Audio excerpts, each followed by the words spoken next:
Olá, Sunshine. Que sejas muito bem-vindo, muito bem-vinda. E hoje estou aqui para te falar de um tema banal. Algo que, quase como que um insight, que surgiu de uma coisa corriqueira, do cotidiano, que tem a ver com o facto de, neste momento, estar com um problema no meu chuveiro, que é um chuveiro sem pressão. E é uma coisa que de facto surge, ou acontece regularmente aqui no sítio onde eu moro, porque a bomba da água, infelizmente, de vez em quando decide que de facto não quer colaborar e, portanto, deixa-nos a todos aqui sem essa possibilidade de tomar um bom banho. Sabes aqueles banhos em que de facto tu sais do banho e sentes-te satisfeito, sentes-te revigorado? Portanto, um banho sem pressão para mim é um banho que não cumpriu a sua função. Isto fez-me pensar em várias coisas em que me sinto insatisfeita na minha vida, como na tua, com certeza, Sunshine, também deves ter. Como, por exemplo, aquelas situações em que tu estás efetivamente a tirar aquela foto que vai ser a fotografia que de facto te vai fazer lembrar daquele momento, que é o momento, e a foto depois sai desfocada. Isto faz-me quase lembrar de, fazendo assim uma associação muito rápida, a pessoas com muito potencial e que de facto não conseguem ter sucesso, que não conseguem ter... porque fazem as outras pessoas terem sucesso, contribuem claramente para o sucesso e abundância e prosperidade na vida dos outros e na sua própria vida, seja em que área for, relacionamentos, a parte financeira, a profissão. Claro que aqui a noção de sucesso é sempre muito, muito volátil, não é? Se calhar um sucesso para ti é uma coisa, para mim o sucesso é o bem-estar, é a felicidade, é o sentir-me bem, é o acordar e sentir que estou alinhada com aquilo que tenho que fazer, com a minha missão, é o perceber que as pessoas que estão comigo estão felizes, é providenciar para que de facto assim continue a ser, ter saúde, poder caminhar para o trabalho todos os dias, poder ajudar outras pessoas. Isso para mim é a noção de sucesso. Mas um chuveiro sem pressão é quase como também a um sonho.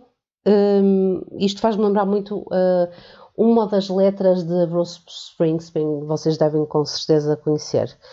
Bruce Springsteen dizia que, e eu sou muito apologista, que às vezes basta a música certa para entrarmos nesse ritmo certo. Então ele dizia-nos que o sonho é uma mentira se não se concretizar. Numa das letras.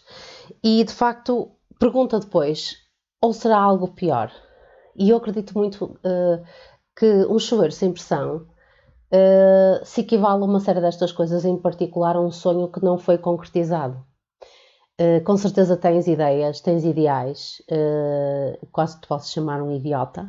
A mim podes-me chamar idiota, que eu não fico nada ofendida. E portanto, às vezes é bom nós não nos enquadrarmos, é bom não nos enquadrarmos com aquilo que é o corrente, que é o normal.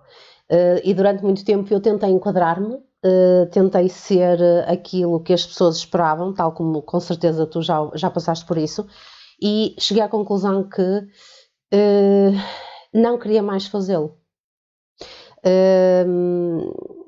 E eu acredito que nós somos os nossos hábitos, nós somos as nossas... Practice makes perfect, não é? Como se costuma dizer, a prática faz a perfeição. Portanto, este hábito de insatisfação pode muitas vezes tornar-se de facto uma pescadinha de rabo na boca, em que nós não conseguimos sair dessa pescadinha, não é? Desse ciclo tendencioso que nos causa ainda mais frustração. Então eu hoje, e porque acredito muito de facto que o nosso hábito e a excelência e aquilo que nós fazemos e podemos fazer melhor pode ser trabalhada, e partindo muito daquilo que também é a minha história e a história de muitas pessoas, fruto do meu trabalho como psicóloga clínica e hipnoterapeuta e, portanto, quase que curadora de almas, porque eu não acredito que estamos apenas a curar a parte física, acredito que estamos efetivamente a curar a alma. É esse o resgate que nós fazemos quando fazemos o que fazemos. Nos momentos de crise, como dizia Einstein, só a imaginação é mais forte do que o conhecimento. E, portanto, pegando um bocadinho na música da Márcia, o Quase Nada nunca me conforma, a insatisfação nunca me abandona. Peço desculpa se não canto em condições, mas é da alma que sai, portanto vocês notaram. E portanto, eu acredito que nós devemos fazer alguma coisa. Portanto, grande parte das razões pelas quais nós nos sentimos insatisfeitos tem a ver com a frustração de, em alguma parte da nossa alma, nós termos a consciência que nós somos capazes de o fazer, mas ainda não o fizemos. Isto é tema para outro capítulo, tem a ver com a procrastinação. Seja como for, eu hoje pedi 2 cartas e já aí vamos, porque é muito interessante no seguimento daquilo que eu vos quero propor, que sigam este fluxo de ideias e depois ressignifiquem, corrijam-me, enviem-me o vosso feedback, se assim for. Porque eu tive uma altura em que, de facto, na minha vida senti esta insatisfação, ainda que eu sinta e tenha essa consciência que sou uma insatisfeita por natureza, e daí procurar essa mudança de forma a preencher, de alguma forma, alguma coisa que possa estar menos bem, algo que me falte. Então, cheguei, portanto, eu tinha sensivelmente 30 anos, 35 anos, não foi assim há tão pouco tempo. E, portanto, nessa idade, esta noção de impotência e insatisfação era ainda mais forte. Nós acabamos depois, com a idade e com a maturidade, de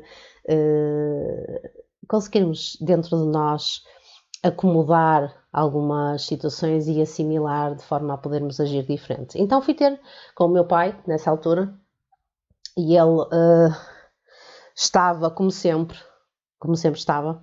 A recordação que eu tenho do meu pai é ou a estar a ler, com os seus óculos e o seu Kindle, do qual eu fui receptora, ou estar na cozinha.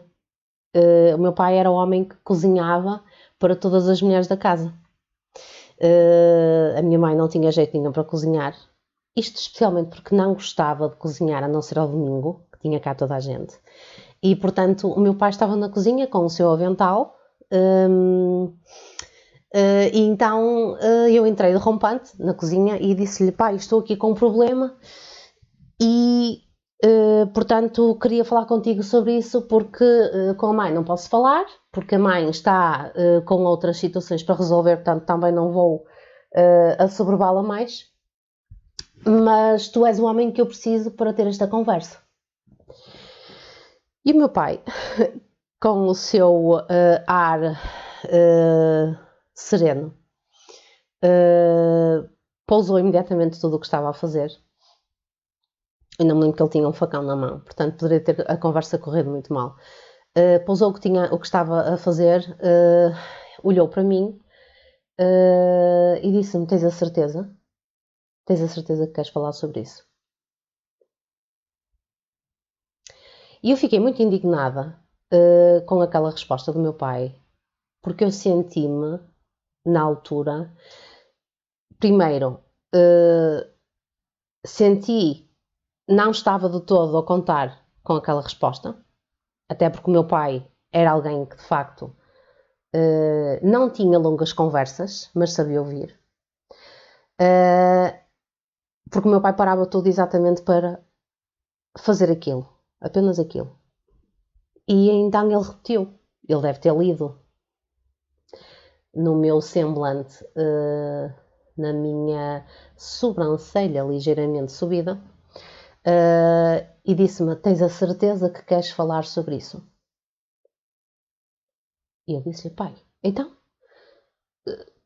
tenho a certeza que quero falar, obviamente que quero falar sobre isso, então se eu não for falar sobre isso, eu preciso de falar sobre isso. Até porque literalmente uma mulher, se não fala sobre as coisas, o cérebro explode. Vocês sabiam disso? É tema para outro capítulo também, a diferença em relação à resolução de problemas entre homens e mulheres. Então, e o meu pai, de uma forma muito serena e muito assertiva, disse-me: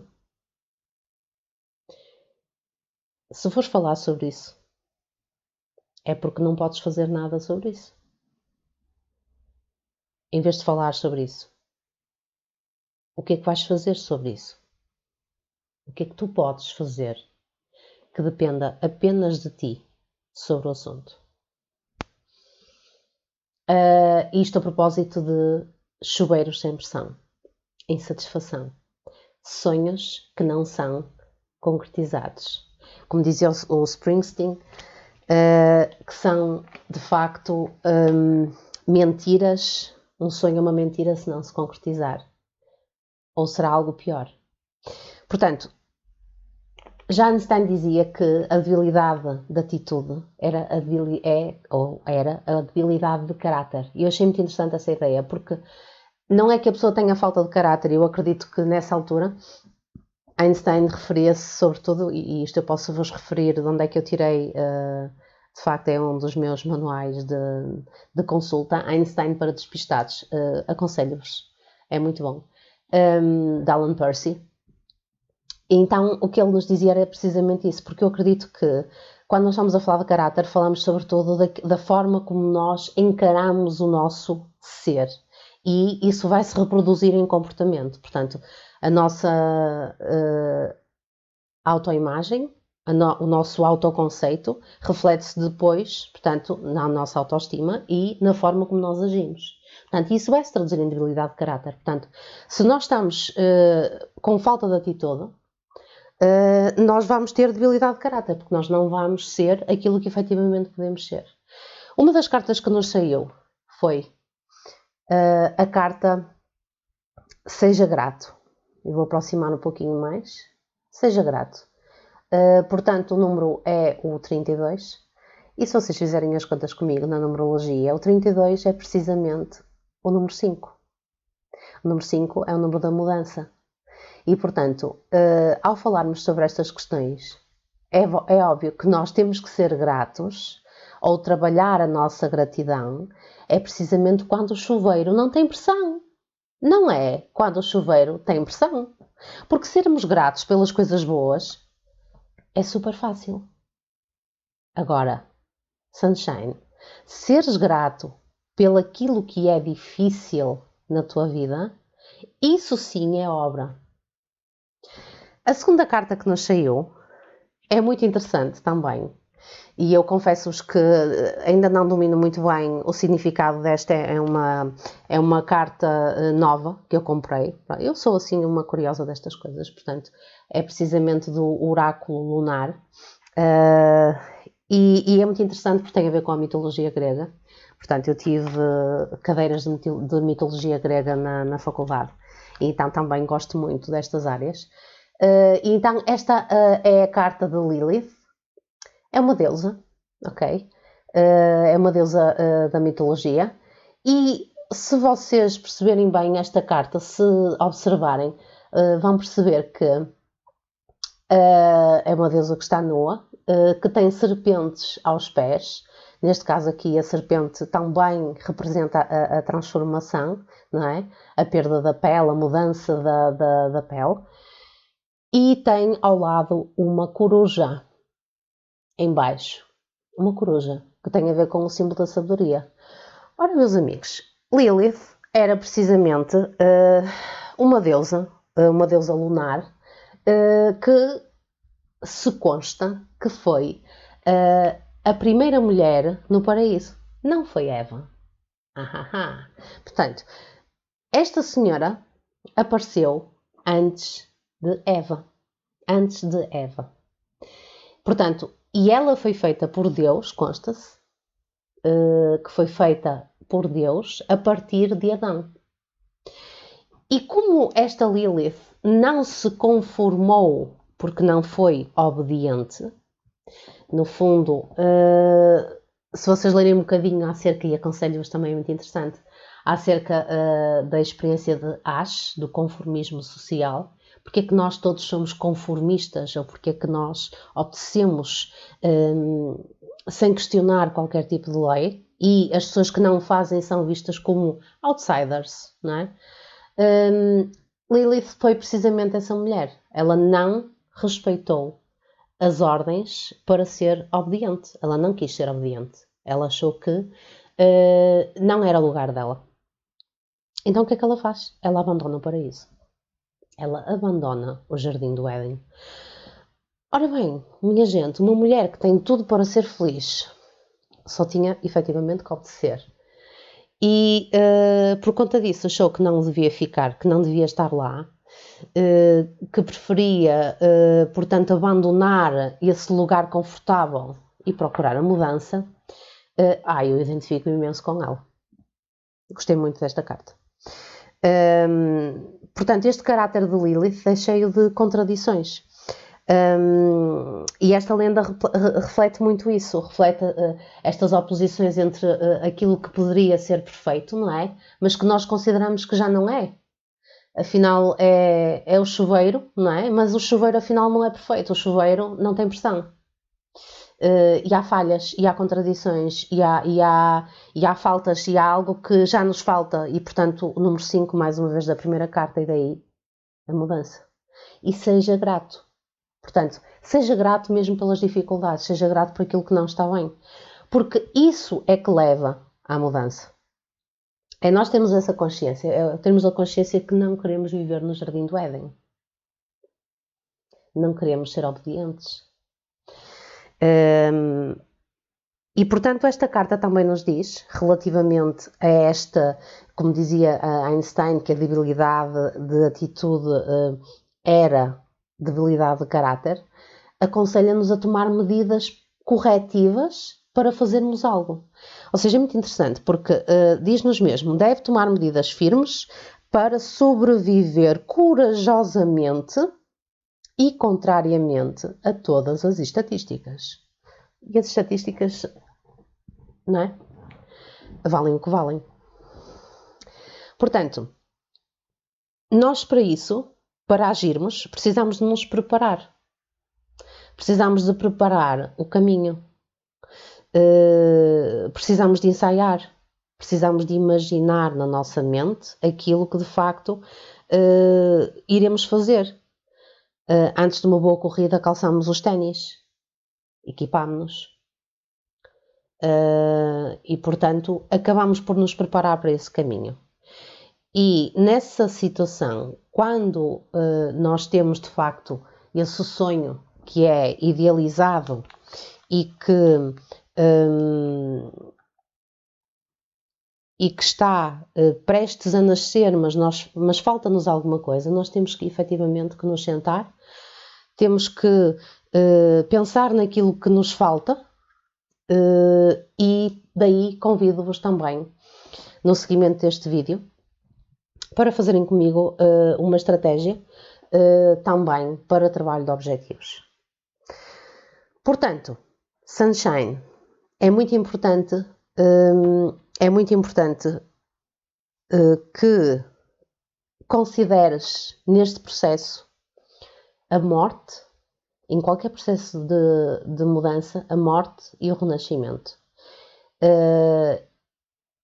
E na vida, nada se perde, nada se cria, tudo se transforma.